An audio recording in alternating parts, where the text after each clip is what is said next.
Nama Bima dari Universitas Esa Unggul Bekasi, Fakultas Ilmu Komunikasi, jurusan penyiaran atau reporter. Izinkan malam kali ini Bima akan menyampaikan edukasi sebuah unsur komunikasi, terus contoh-contoh komunikasi antar pribadi, terus efektif dalam komunikasi, hambatan dalam komunikasi.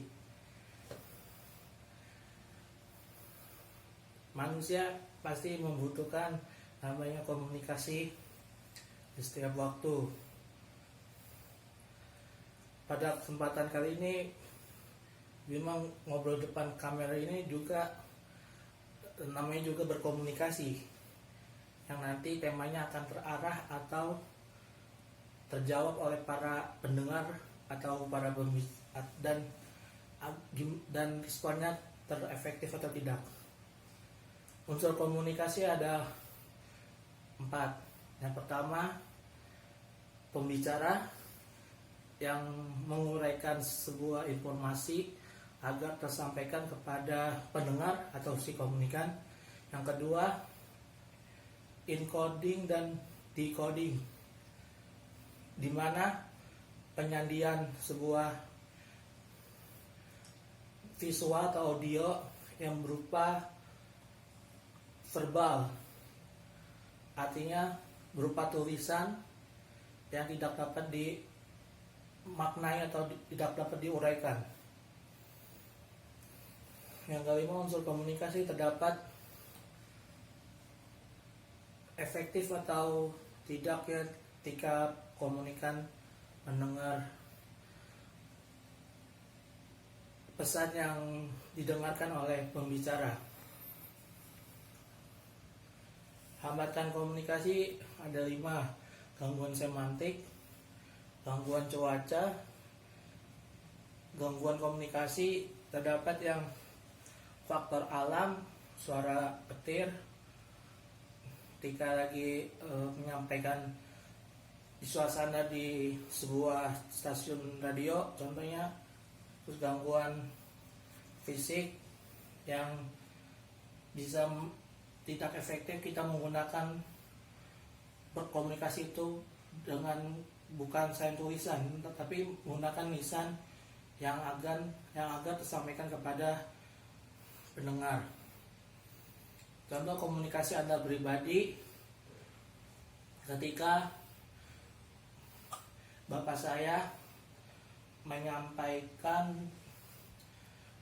sebuah edukasi kepada Bima agar ketika membuat video itu, ketika membuat konten video itu harus pertama perkenalkan diri, yang kedua harus backgroundnya, yang ketiga dan pesan informasi apa yang akan disampaikan.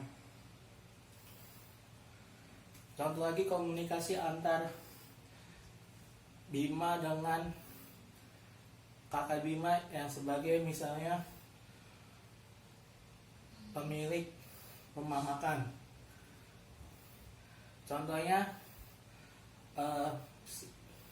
si kakak Bima ini misalnya berbicara dengan pelayannya yang mana tentang pesan yang agar tersampaikan yang berupa edukasi dan pelayanan kepada konsumen yang di suasananya yang di tempat rumah warung warteg.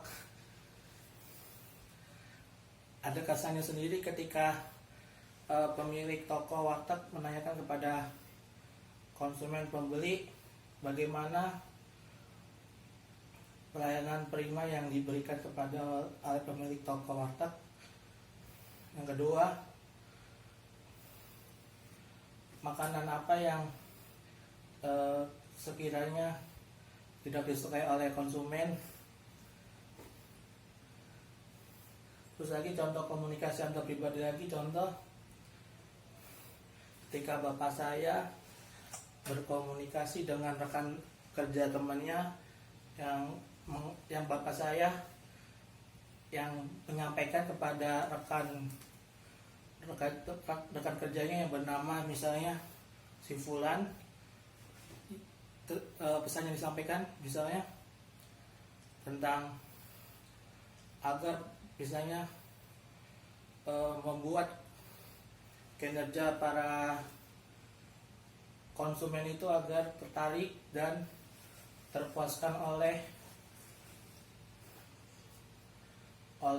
produk yang dibuat oleh PT IHTA. Misalnya rekan kerjanya komunikasi tentang iklim. Contoh lagi ketika komunikasi di ruangan suasana tempat umum ya, misalnya ketika kita sedang mengedukasikan ketika suasana banjir, nah itu kan pasti ada komunikasi antar masyarakat. Misalnya Bima komunikasi dengan masyarakat yang berinisial Fulan, yang temanya tentang